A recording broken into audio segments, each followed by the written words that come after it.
오늘은 또 마태복음 5장 산상수훈 가운데서 13절부터 16절까지 너희는 세상의 소금이라 너희는 세상의 빛이라 라는 말씀을 여러분과 함께 나누도록 하겠습니다.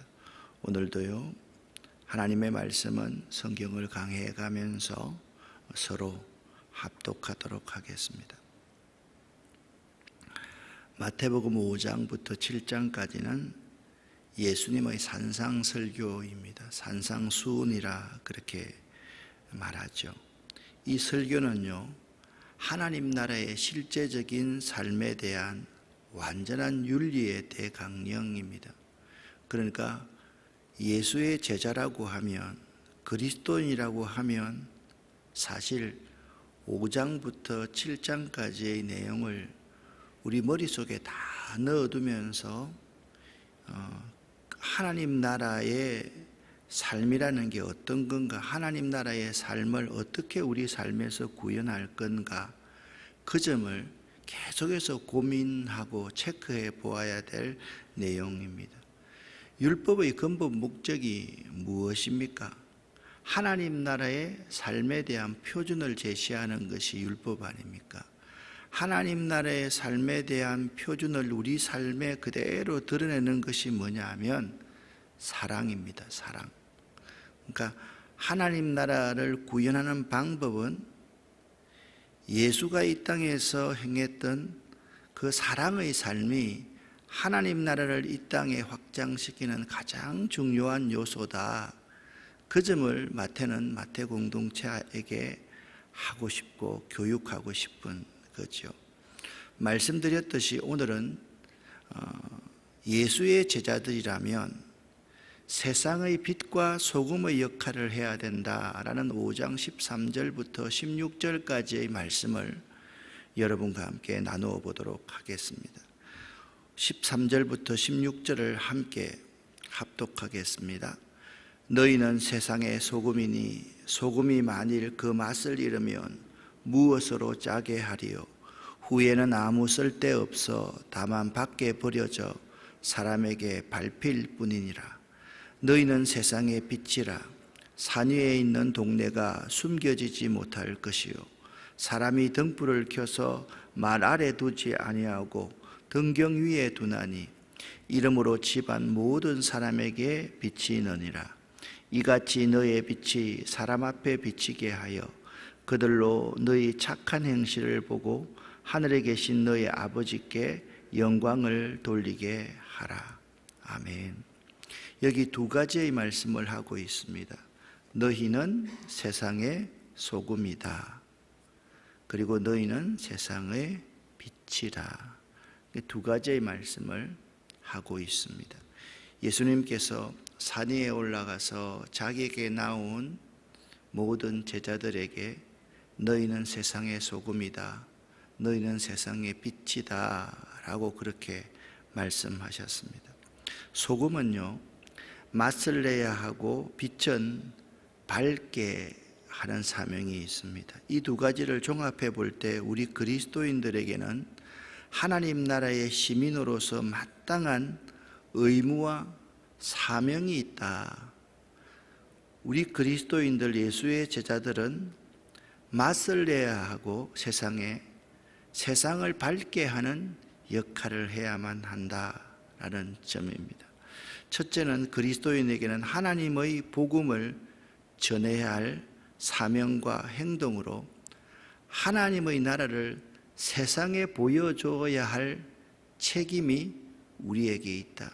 세상 사람들에게 도대체 하나님 나라가 무엇인지를 보여줘야 될 책임이 우리에게 있다라는 것입니다. 너희는 세상의 소금이니, 저는 오늘 본문 말씀 가운데 참 중요한 말씀이 세상의 소금이니라는 이 세상이라는 말입니다. 그러니까 그리스도인들은요, 세상 가운데, 세상 속에 있습니다. 세상 안에 살아가야만 합니다. 그리스도인들이 살아가야 될 곳이 있잖아요. 이 세상과 동떨어져 있는 곳에 그리스도인이 사는 것이 아니라는 거예요. 나는 자연인이다 그런 프로그램을 보면 나는 자연인이다 라고 말하는 사람들 중에 여러분 그리스도인 봤습니까? 물론 예수 믿는 사람도 있겠죠. 근데 거기서 어떻게 신앙생활을 잘하고 살아갑니까? 나는 자연인이다 그 프로그램을 저는 너무 좋아하고 거의 안 본 프로그램이 없을 정도의 그러한 내용인데, 내가 그렇게 살고 싶어도 그리스도인답게 살아야 된다라는 생각 때문에 저렇게 못하겠다라는 생각이 저는 많이 들었습니다.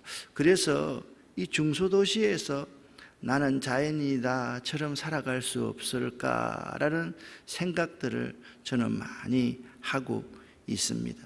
그리스도인들은요, 세상 안에 있어야 되고 세상 속에 있어야 되고 세상 가운데 있어야 된다라는 점을 잊지 말아야만 됩니다. 특별히 세상의 소금이란 말은 그리스도인들이 왜 부름받았는지에 대해서 분명하게 우리에게 말씀을 해주고 있습니다. 소명, 콜링, 하나님의 부르심에 응답하는 것이라는 것은 세상 속에서 이루어지는 관계의 결과입니다. 그러므로 믿는 자는 세상을 벗어날 수 없고 세상과 잇대어서 살아가야만 합니다. 세상은요, 우리의 소명을, 우리가 왜 부름받았는가, 그 우리의 부르심에 대한 일터가 이 세상이다라는 점을 알아야 됩니다. 그래서 요한복음 3장 16절에 하나님이 세상을 이처럼 사랑했다 하셨다라는 말은 참 의미 있는 말로 우리에게 다가옵니다.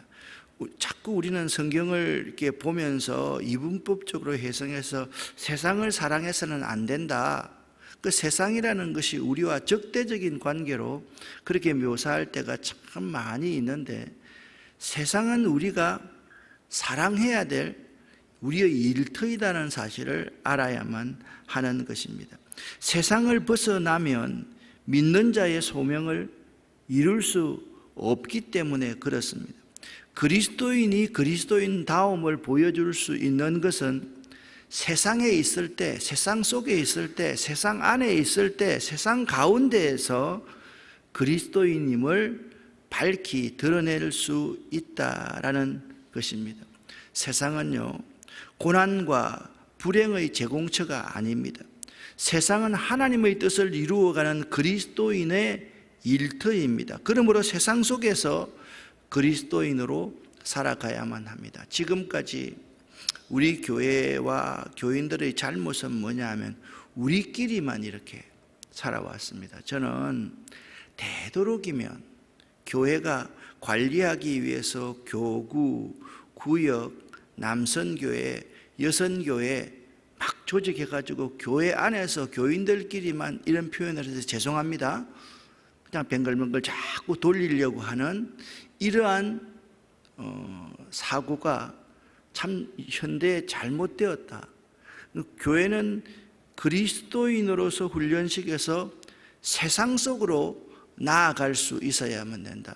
모이면 예배하고 기도하고 나가서는 세상 속에서 세상의 일터 가운데 하나님의 나라를 세워갈 수 있는 자들이 그리스도인이다라는 것입니다.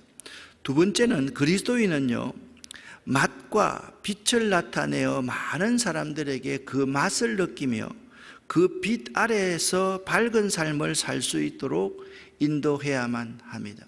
그러니까 그리스도인들은요, 맛을 내는 사람이에요. 근데 오늘 성경에 우리가 소금하면 맛을 내야 되고 방부제 역할을 해야 된다 그렇게 말을 하는데, 사실 이 본문에서는 방부제라는 의미는 그렇게 많이 나와 있지 않습니다. 그리스도인들은 맛을 내는 존재여야 되고, 세상 어두움 속에 있는 사람들이 이 그리스도인들의 반사체인 이 빛을 보고 빛 아래 살아갈 수 있게 하는 존재가 그리스도인이다라는 것입니다. 이러한 사명을 잘 감당하는 자는 하나님께 큰 영광을 돌릴 뿐만 아니라 아울러 자신의 신앙의 삶이 풍성해지는 기쁨을 체험하게 되는 것입니다. 그러면 구체적으로 한번 살펴보겠습니다. 너희는 세상의 소금이다 라고 말씀을 했습니다. 13절 말씀을 함께 읽어보겠습니다. 너희는 세상의 소금이니 소금이 만일 그 맛을 잃으면 무엇으로 짜게 하리요? 후에는 아무 쓸데없어 다만 밖에 버려져 사람에게 밟힐 뿐이니라. 아멘. 자, 여기 말씀드렸습니다. 여기 이 본문에서는 소금이 방부제다 이런 말은 나옵니까? 안 나옵니까? 안 나옵니다. 우리가 좀 해석을 하다 보니까 소금은 맛을 내고 짠맛을 내어서 맛을 내고 방부제다 이렇게 하지, 여기는 소금은 맛을 내는 것이다 라고 말씀을 하고 있습니다. 그런데 구약에서 이 소금이라는 말은 매우 중요한 의미로 사용됩니다. 예수님께서 이 소금을 언급할 때 구약적인 배경을 무시했을 리는 절대로 없지요. 소금은 언약의 매개체입니다. 구약의 제사 안에서 소금은요, 영원한 언약의 상징으로서 소금 언약이라고 그렇게 불렀습니다. 이스라엘 사람들에게 소금은요, 하나님의 영원성과 관계가 있으며 하나님의 약속을 증명하는 것으로 사용되어졌습니다. 여러분과 함께 세 구절을 함께 읽어보겠습니다. 레위기 2장 13절 함께 읽습니다. 내 모든 소재물에 소금을 치라. 내 하나님의 언약의 소금을 내 소재에 빼지 못할지니 네 모든 예물에 소금을 드릴지니라. 아멘. 민수기 18장 19절입니다. 이스라엘 자손이 여호와께 거제로 드리는 모든 성물은 내가 영구한 목서의 음식으로 너와 내 자녀에게 주노니 이는 여호와 앞에 너와 내 후손에게 영원한 소금 언약이니라. 아멘. 역대하 13장 5절입니다. 이스라엘 하나님 여호와께서 소금 언약으로 이스라엘 나라를 영원히 다윗과 그의 자손에게 주신 것을 너희가 알 것이 아니냐. 아멘. 예수님은 소금의 이러한 의미를 그리스도인들에게, 예수의 제자들에게 부여함으로써 그리스도인들이 이 땅을 살아가는 동안 영원한 하나님의 나라의 매개체로 살아야 할 것을 말씀하고 있습니다. 특별히 소금이 그 맛을 잃으면 이 맛이라는 것이 세상이 교회에, 그리스도인들에게 기대하는 것입니다. 그리스도인들은요, 세상이 기대하는 존재입니다. 제가 얼마 전에 설교 시간에 이런 말씀을 드렸지 않습니까? 세상 사람들이 우리를 욕하는 것 같지만 세상 사람들의 목소리에 귀를 기울여야 됩니다. 세상 사람들은요, 우리들이요, 그들의 이론이 되기를 원합니다. 세상 사람들은요, 우리들 한 사람 한 사람들이 그냥 살기를 바라지, 영적인 가치를 추구해 주기를 바라는 거예요. 세상 사람들이 우리에게 바라는 것이 분명히 있습니다. 그 바람을 잘 알듯이 세상 사람들이 우리에게 바라는 것은 맛을 내는 존재가 되라, 그렇게 말씀하고 있습니다. 이것은 세상 사람들이 그리스도인을 향한 하나님 아버지의 마음이기도 합니다. 그리스도인이 그 맛을 잃을 때 존재 의미도 사라진다라는 것입니다. 그 맛은 그리스도인의 역할입니다. 살아가야 될 운명이 그 맛입니다. 운명은요, 반드시 아픔이고 고난이 따릅니다. 태양이 불밝힘을 싫어해 빛을 거둘 때 태양이라 부르지 않습니다. 그리스도인들이 자신의 자기네 사명들을 잃어버리면 더 이상 그리스도인이 아닌 것이지요. 오늘날 많은 교회와 또 우리 예수 믿는 사람들이 세상 사람들에게 그리스도인이다라는 이 말을 제대로 들을 수 없는 그러한 시대에 살아가고 있다라는 것입니다. 소금은요, 맛을 내고 썩지 않게 합니다. 그리스도인의 존재 목적은 맛을 내고 썩지 않게 하는 것입니다. 이 두 목적이 다른 것 같지만 이 두 목적은 하나인데, 그리스도인들이 이 세상 가운데 살아가는 아주 중요한 삶이 거룩함이다, 거룩이다라는 것을 잊지 말아야만 합니다.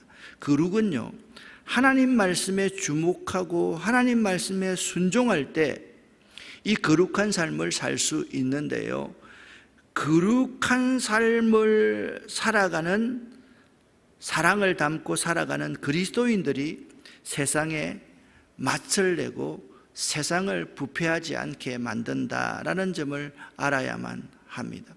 소금의 정체성이 막과 방부제이듯이 그리스도인의 정체성도 마찬가지입니다.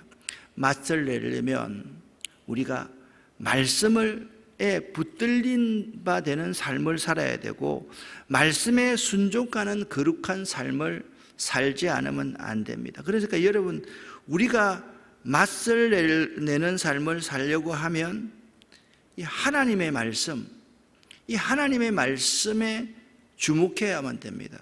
말씀이 육신이 되어서 우리 가운데 거하시는 예수 그리스도를 주목할 수 있어야만 하는 것입니다.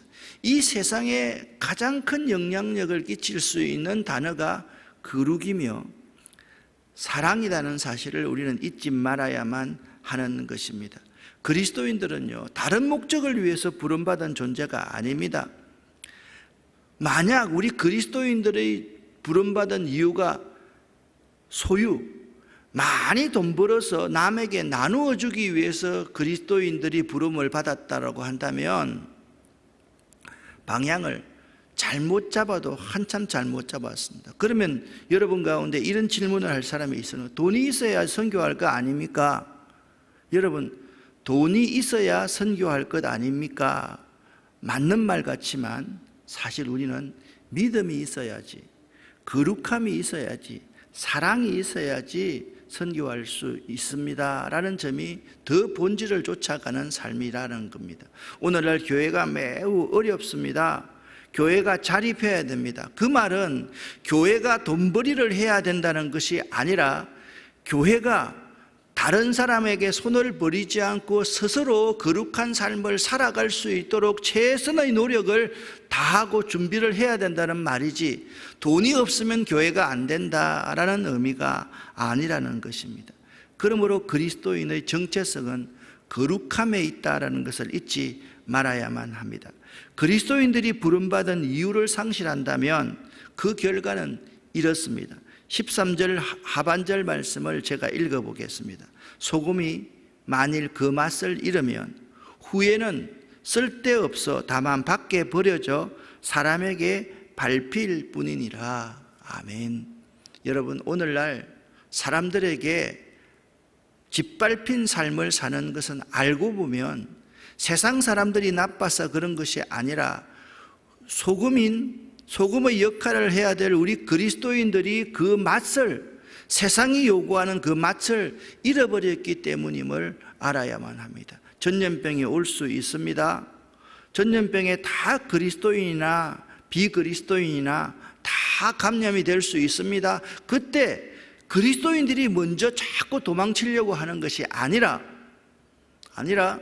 그리스도인들이 그 전염병 든 사람들에게 다가가서 그들과 함께 죽어야 되겠다는 각오로 그들을 섬길 수 있을 때 맛을 내는 그리스도인이 될 수가 있는 것입니다. 그래서 33살 때 나치 독일의 군에 의해서 순교를 당했던 보네퍼 목사님은 그리스도인들이 세상 밖으로 나가면 그건 그리스도인이 아니다, 세상을 회피하면 그리스도인이 아니다라는 말을 했습니다.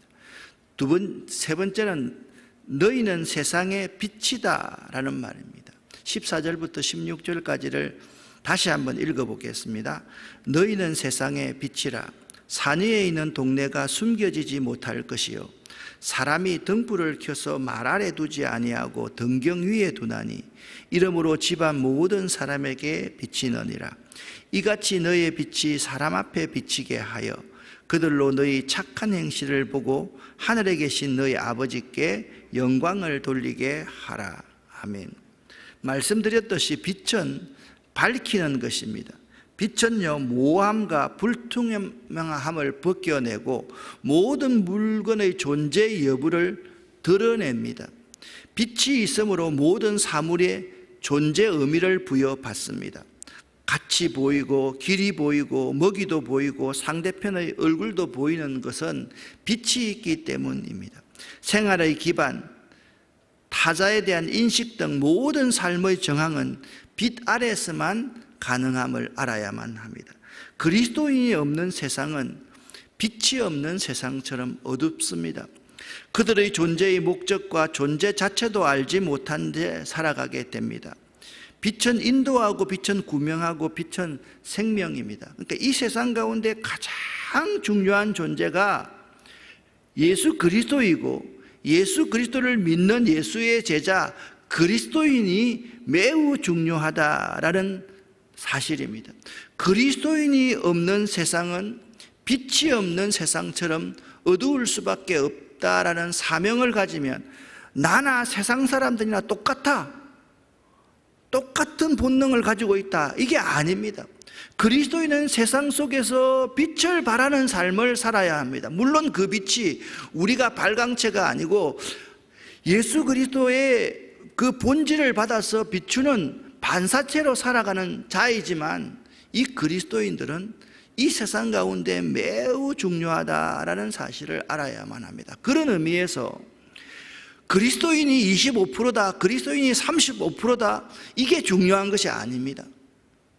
0.001%가 있다 할지라도 그 그리스도인들이 이 세상 가운데 진정한 빛을 발할 수 있는 그리스도인이 몇이냐, 그것이 매우 중요한 것입니다. 여러분에게 묻습니다.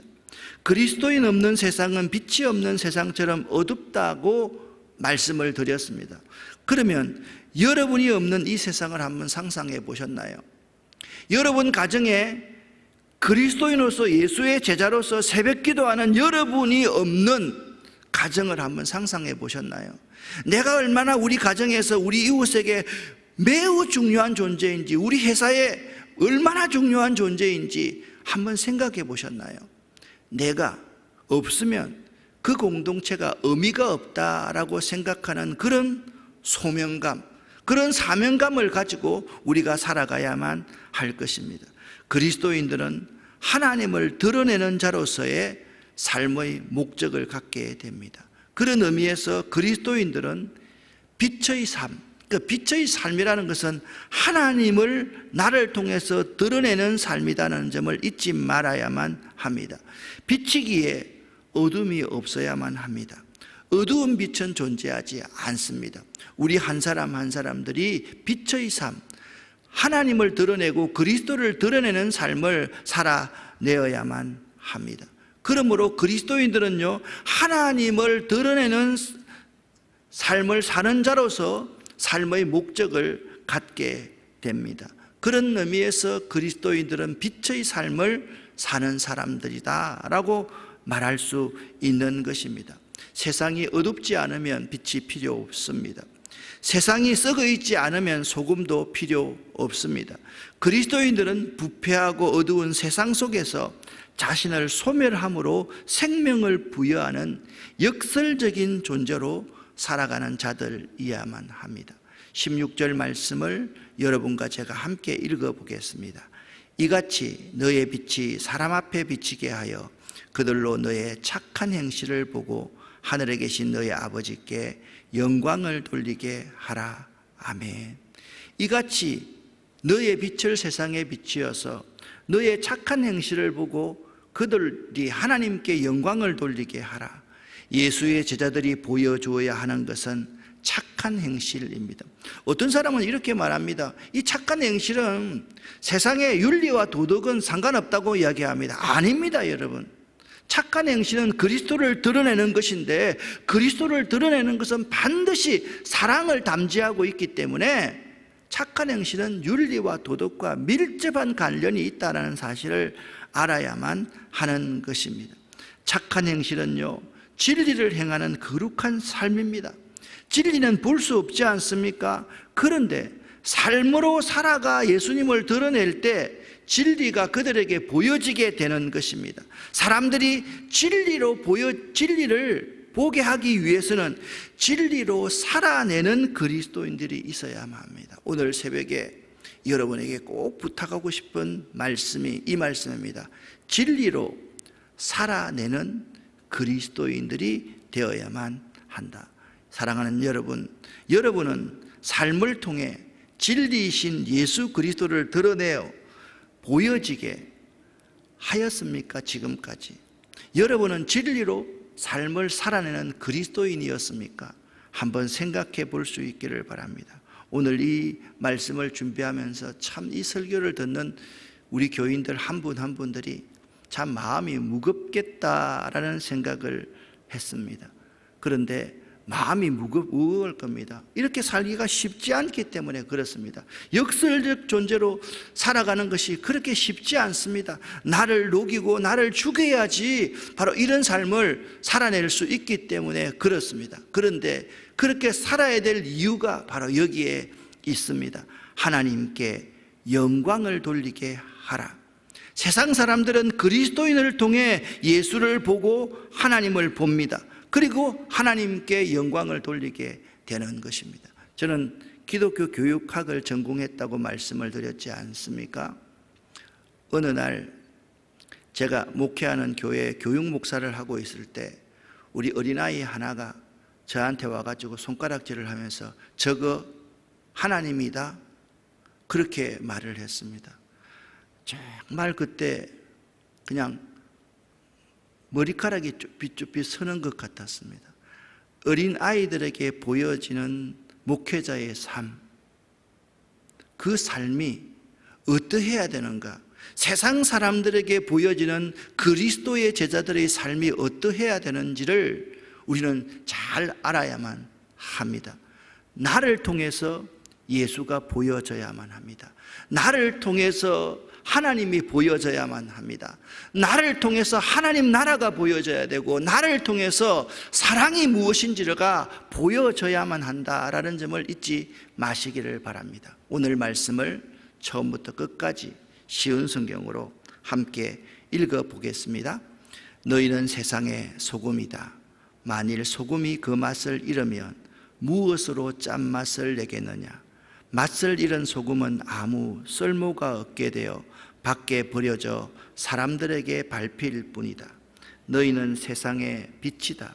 산 위에 있는 도시는 숨겨질 수 없다. 등불을 돛박 안에 두지 않고 등잔대 위에 놓는다. 그래야 등불이 그 집에 있는 모든 사람에게 빛을 비추게 될 것이다. 이와 같이 너의 빛을 사람들에게 비춰라. 그래서 사람들이 너의 선한 행동을 보고 하늘에 계신 너의 아버지께 영광을 돌리게 하여라. 아멘. 기도하겠습니다. 하나님 아버지, 참 무거운 말씀을 저희들이 함께 나누었습니다. 우리들을 통해서, 우리 교회를 통해서 그리스도를 드러내고 하나님을 드러내고 하나님 나라를 드러내고 사랑이 무엇인지를 드러내는 빛의 삶, 빛된 삶, 소금의 삶, 소금된 삶을 살기를 원합니다. 하나님, 우리에게 이 시간 그러한 결단하는 믿음 허락하여 주시옵소서. 우리를 부르신 이유가 이것이고 우리가 이 땅에 살아가야 될 목적이 이것임을 분명히 깨달을 수 있도록 도와주시옵소서. 예수 그리스도 이름으로 축복하옵고 간절히 기도 올립니다.